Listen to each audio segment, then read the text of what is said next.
What evokes the scorn and contempt of men for David? Why wouldn't they admire such a one and seek to emulate him? Why would he be the object of irritation and resentment? They're found out and revealed by contrast, and that's why the Davidic element has always suffered persecution, opposition, exile, and death.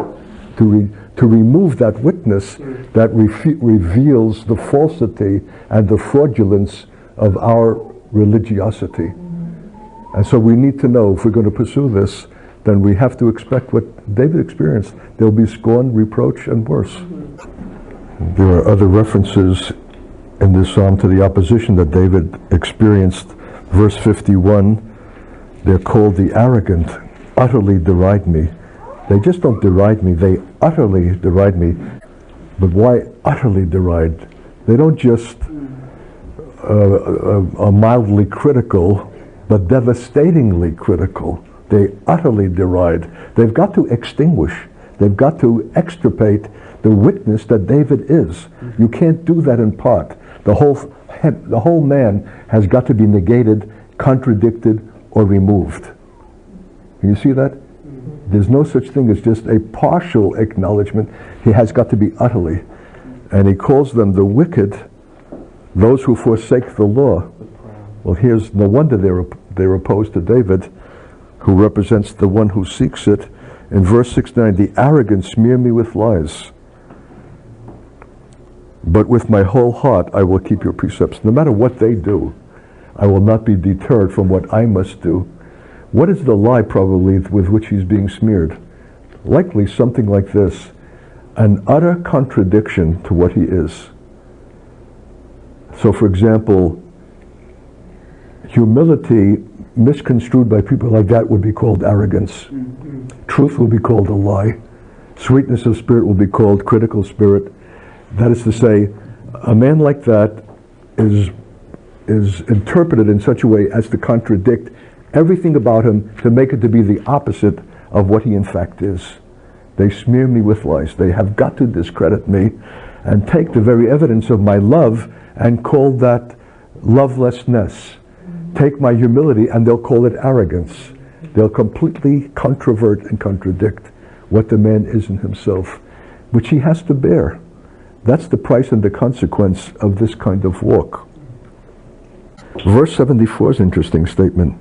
Those who fear you shall see me and rejoice. Now what do you make of that? The ability to see David for what David is in himself is the reflection of the relationship that the seer has with God.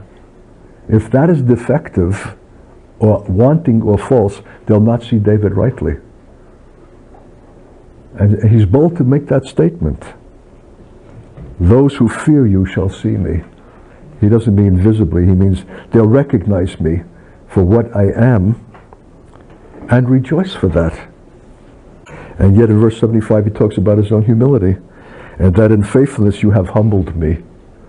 So this is not a man boasting in himself. In verse 80 he talks about, may my heart be blameless in your statutes, that I may not be put to shame. This issue of shame comes up repeatedly, which, by the way, is a word as out of date in our generation as some of the other words that we have considered. This is a shameless generation. It cannot be shamed. It cannot be embarrassed. It cannot even blush. It's lost its capacity even to blush.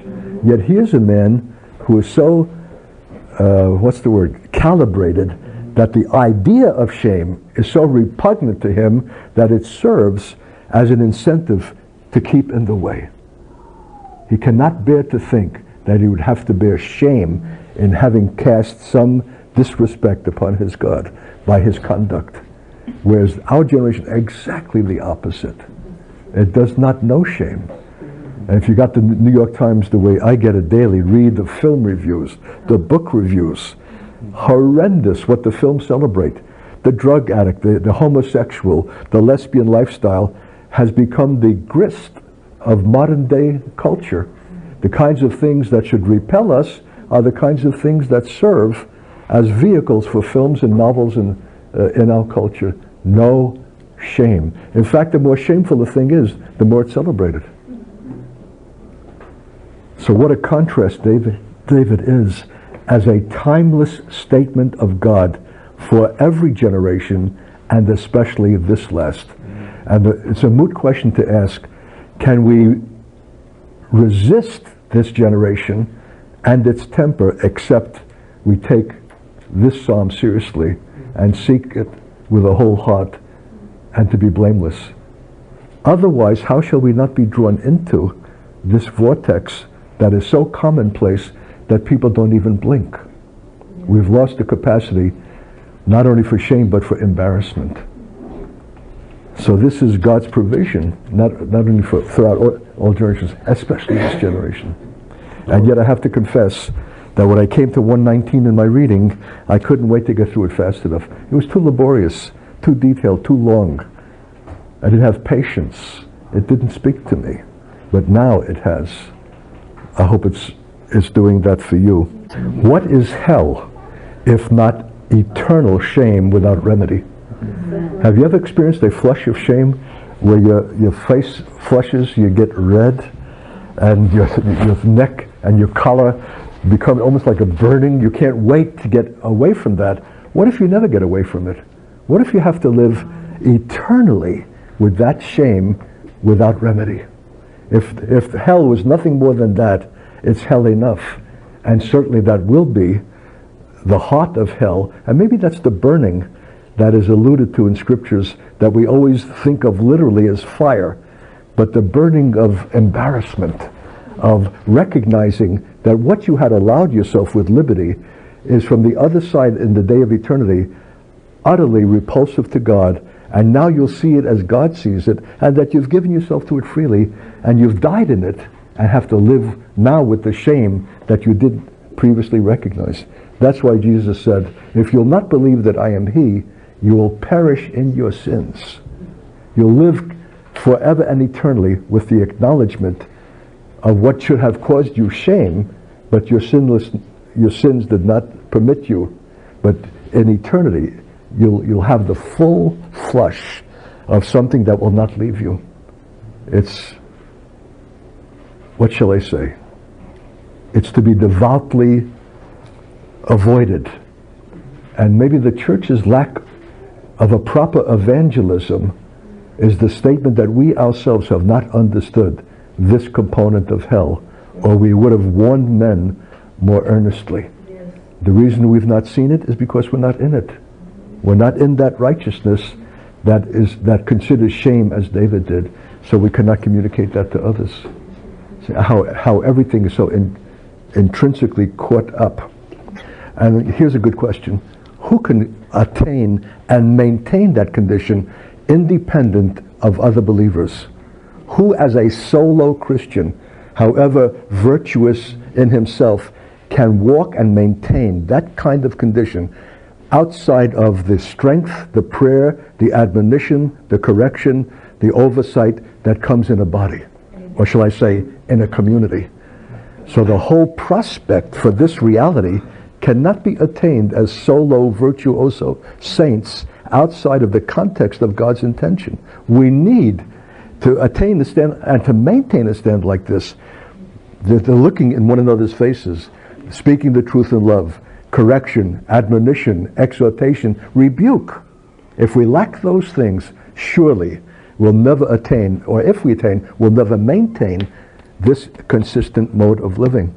So this is really a cry for the full givingness of God, or we lose it. And maybe that's why we've lost it. We're essentially solo, and though we might attend the Sunday service, we're not that deeply related that we can receive the correction, the admonition from a brother who knows us well enough because of the frequency of life together to bring the correction while something is incipient in its first stages and needs to be nipped in the bud then. So here's a real appeal, for the context of God. Keep your heart with all diligence, for out of it proceed all the issues of life. And this temptation is powerful. We've seen it. self-exaltation at the expense of another, especially if the other is more publicly recognized. One verse here that there are many that catch my attention, but on verse 104, through your precepts I get understanding, therefore I hate every false way. There's a corresponding verse 163, I hate and abhor falsehood, but I love your law. So your hatred for what is false will be proportionate to your love for what is true. And maybe that's an indictment. We have not the hatred for the things that are false because we have not the love for the things that are true, but it's expressed in David. It's not unbecoming to him to hate what is false, and it's not unbecoming to us. So that hatred is entirely relative to the love. If one is absent, the other cannot follow. Because our whole culture and present civilization is steeped in it, and totally. It's entirely false. But where's the hatred? You think that that hatred is unbecoming to a saint or to a David? Should we be free from hate and no love only? And is that an idealism that really is unattainable? That, as I've been trying to say, the love and the hate are inextricably joined. Unless we have a hatred for the false, how shall we love what is true? It's the love of the truth that saves us from deception. I'm concerned for those things that constitute a true and full humanity. So the same man who delights, the same man who praises, is the same man who hates, is the same man who loves. These are emotions of an ultimate and total kind that we know only in part. So like walking in Shadowland, David is God's beloved because of the fullness of what he is in his spiritual humanity. And I'm concerned for our capacity. Do we have a capacity for emotion of this kind, of hatred, love, delight, joy, praise? These are not words that distinguish the world. They know the things that are passing, but there's something about these states that are the very nature of God himself. And if we are blunt or dull and have not a capacity for delight, will we have a capacity for the hatred of what is false? If we have not a capacity for that, will we have a capacity to love what is true? So I'm concerned to see the whole of the humanity of the church elevated and fulfilled, which is God's intention. This is a son. A son is something in totality, and we know only in part. The pity is we're satisfied with what is in part. So we don't know sorrow, we don't know tragedy, we don't know grief, we don't know the ultimate emotions that would distinguish our humanity and comprise it. Therefore, there's very little difference between us and the world. And the world needs to be simulated or stirred artificially in something that is the equivalent but not the real thing. Because joy is of the Lord. Hatred of what is false is God's hatred. Love of what is true is God's love. So we need to declare war. How shall I say it? Is it compromise on a too willing acceptance of a condition less than God's intention, and be willing to be open for tragedy, for grief, for sorrow, for joy, for hatred, for love. As if we ourselves have never been encouraged to the fullness of these states of being, which constitute a true humanity, and we need to be encouraged in it, for this is salvation. This is the salvation to the uttermost. This is our witness. See what I mean? So that's why my eye catches on a hatred of every false way. There's something, someone like this can instinctively pick up the subtlety of things that are false, all the more because they parade as being true. They give the appearance and the guise of something to be acceptable, that all the world and even the church accepts. But the man who is in this Davidic place instinctively chafes when something is intrinsically false, however much it's gilded over and made to appear something more than what it is. How shall we be the church of the last days except we are so tuned in to this condition of being? What if the entire Christian culture is false? Not just an aspect of it or a false speaking from it. What if the totality of what passes, are you guys hearing me okay? Because of my own hearing. What if what passes for Christendom or Christianity is itself lock, stock, and barrel false? Right. Predicated on things that are false, that are predicated upon the lie, compromise, man-serving things. Can we discern that? And can we hate that? And can we hate that without hating those who are trapped in it and are even in propagating it, thinking it to be true? Can we be the David in their midst, even to blow the whistle on what is false, but in such a way as to be heard and to be received, that like a gasp of recognition, as for example came one day, as you may have heard on tape or some other occasion, in Australia, where I was just passing through, and this church was not even in my schedule, but they fitted me in. And it was a roaring success, a charismatic success, and their worship and everything that was so lauded. And I sat on the platform waiting to be called on, and had the most ungainly sense in the inner man. It was not right. And there came a moment of time when God froze the scene of them in their worship, and I saw the mask removed, and what appeared to be overcoming gaiety and joy was really masking deep sense of inferiority and lack of real overcoming victory. Yeah. And then I'm hearing myself being called on to speak. Do I speak in keeping with the appearance of people who seem to be overcoming, and what have I to say to them? I need to rather to learn. Or do I speak from that momentary glimpse that God gave when he froze the scene? Well, of course, if you're God's man, there's no choice. And I said, I perceived at a certain moment, then I described, and you could have heard the proverbial pin drop. There was a deadly silence. It was a moment of truth. And the issue was, would the church receive that truth or stone the one who brought it? Because it would mean going back to square one and undoing all that had grown up in a false religious way, being celebrated as overcoming triumph. And you can almost feel a moment of time where the forces were like that. And praise God for the integrity, the essential integrity of the congregation's leadership. They paused, and then they broke, and really broke, and came down because it was the moment of truth as God himself saw it and needed to be spoken, that they could see it and repent of the imitative Christianity that was false.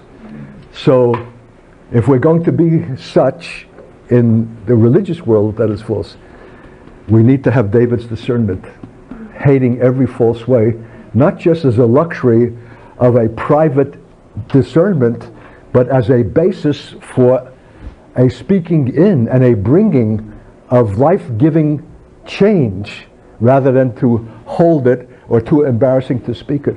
This is not David's personal luxury. When you hate what is false, you'll have to act against what is false and speak against what is false. And maybe the ability to persuade others, whoever convinced they were before that what they have is true, is the truth of the one who is speaking it, and the spirit of truth that is being expressed in that moment. So this is no small thing. We can't go through this and pass this up. This is Davidic. This is at the heart of what is Davidic. And I'm saying that we lack this depth of identification with God because we don't want to experience grief. We don't want to experience sorrow. We don't want to experience things that are uncomfortable. We want the things that are pleasant and nice and in portion. But unless we're given to the totality of the range of what God intends in our full humanity, we're going to fall short. So this too will comprise an aspect of that which I believe is calculated to move Jews to jealousy. However much they think themselves real, they are the architects of dream world, of illusion, what's the word? Help me, somebody. Fantasy. Steven Spielberg, the Dream Works is the name of his corporation. Jews are prominent in entertainment in things that are false. And so they need to meet what is true and be convicted of what is false in the program of God through the church that is Davidic. In keeping with that, there's some reference to cry. I'm trying to find it here in Psalm 119. 145 is expressly using the word, with my whole heart I cry. Here's a passion, and something that we can go an entire lifetime and not express. Crying is out of the depths. This is not some saccharine tears. This is not, what do they call it, crocodile tears. This is not schmaltzy sentimentality. This is anguish. This is anguish of heart. That is a cry of urgent desperation to God. With my whole heart I cry. Answer me, O Lord. I will keep your statutes. I cry to you, save me. Maybe even save me out of a false world that is threatening to engulf me and even to compromise my integrity. It either wants to extinguish me and remove me altogether or make me like itself. I cry out to you, because if I'm going to stand for truth and the whole law and righteousness, I'm going to be an object of opposition that they'll seek either to compromise or to extirpate. So I cry out unto you. I cry to you, save me. In verse 147, I rise before dawn and cry for help. You think that offends God? Or is that something for which he waits? Yes. And the capacity for crying, in the true sense, is the capacity for hating, is the capacity for loving, is the capacity for delight, is the capacity for praise. Can you see, we're living at a sub-level, which is not true living. Until there's authentic cry, there's no authentic praise, there's no authentic worship, there's no authentic love. We're living beneath authenticity in a style and a mode that the world applauds and gives us in its culture. But this is transcendent. This is above culture. This is heavenly. This is the nature of God himself. So I'm crying out for the cry. I'm crying out for a church that is full-orbed, as Paul himself was, a full-orbed man, complete, total man, as Jesus is, total man, total God, the God-man. And these are divine attributes. And so we should aspire to them, desire them, and see the lackluster, casual character of the church that is more reflective of a world that wants to keep cool and be indifferent than a Davidic kingdom that will move Jews to jealousy and glorify God. So if you've been living in a place beneath a cry, cry out to God for a cry. Lord, I'm not moved to cry. There's nothing that has happened in my Christian life that has so affected me in my deeps that I'm compelled to cry out to you. And I know that there's something stopping. There's an inhibition. Maybe I'm afraid to let go. Or I don't want to be embarrassed. I don't want to be seen as being extreme. And so I'm living moderately, but I'm not living well. I'm not living totally. And I want to come into the totality of your intention. If David could cry, I want to cry. Because if he cried out for the abuse against truth in his generation, what shall we say for ours?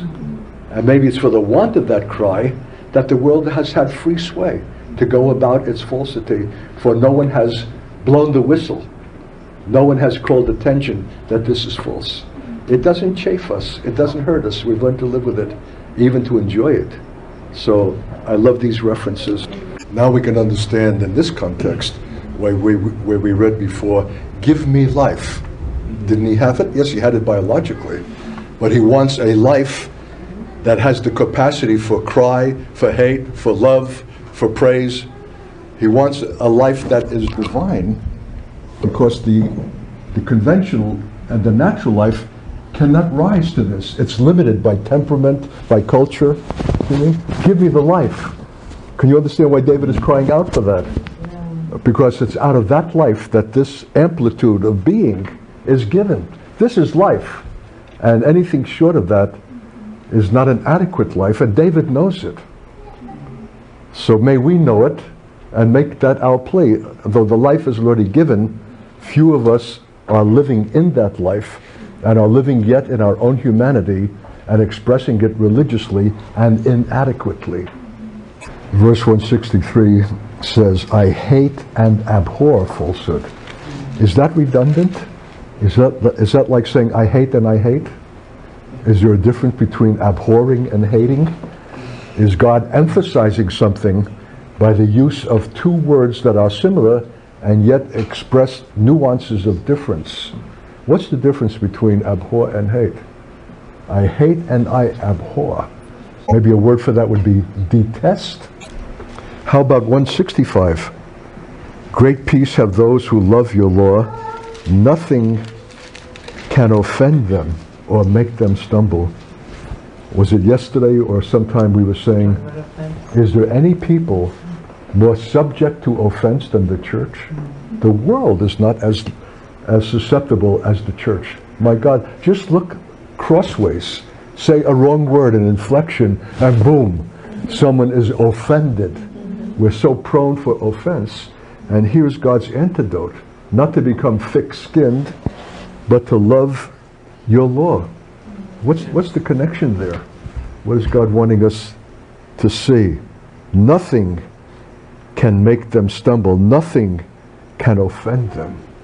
Why would the love of law insulate us against a tendency to be offended, which is rampant in the church and keeps it from the unity and reality of God's intention?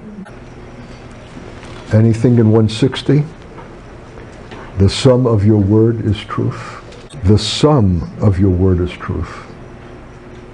Because we have a tendency just to emphasize an aspect of it. But truth is all of God's counsel and word in its totality. So we're not going to be in a position to discern what is false, except that we come eminently out of a nexus which is true. And that is the suffering. That is the suffering. And it's not in a moment. It's day by day, week, month, years of confrontation, of heartbreak, of disappointment, all the kinds of things that need to be obtained through struggle and coming out of the world that is false. We need to remember David is also a king. He's the head of state. His attitude and constitution affects the whole body that is under his oversight. So this is not in a vacuum of some man as a spiritual virtuoso in himself, but a man having to have this reality with God as will affect the nation that is under his oversight, which is to be a witness to all nations. So we need to be reminded of that, lest we forget and think of David in some exclusively individualistic sense and miss his relationship and his role. That this is imperative for a king who will affect the whole tenor and makeup of those who are submitted to his authority and his oversight. And because the stakes are so great, this is not just my life, Lord. I'm affecting an entire nation whose call is ultimate to the nations and is already in a place of increasing falsehood and false worship, even moving toward paganism and idolatry. So the cry is heightened by the consequence and the weight of what has to proceed from him as it touches the nation, which is exactly the truth for our cry. If our life is the only issue, it'll not engender a cry.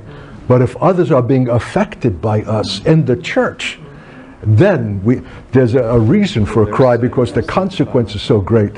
And so I can say out of my own experience, were it not for my responsibility in the church, I would be much less the man, much less the servant, if it's only me at stake. But when it's God's people at stake and the church and the witness to Israel, the fulfillment of God's glory and purpose, I'm compelled to cry. I'm compelled to be the man. So we have to put that, we have to be reminded that's the context. Why do we have to be reminded? because our whole culture is so individualistic in its whole mentality that we almost exclusively think only in terms of the individual. We do not see the corporate context, the kingdom, the nation, the church, that then gives the reason for the cry and the reality that God is after.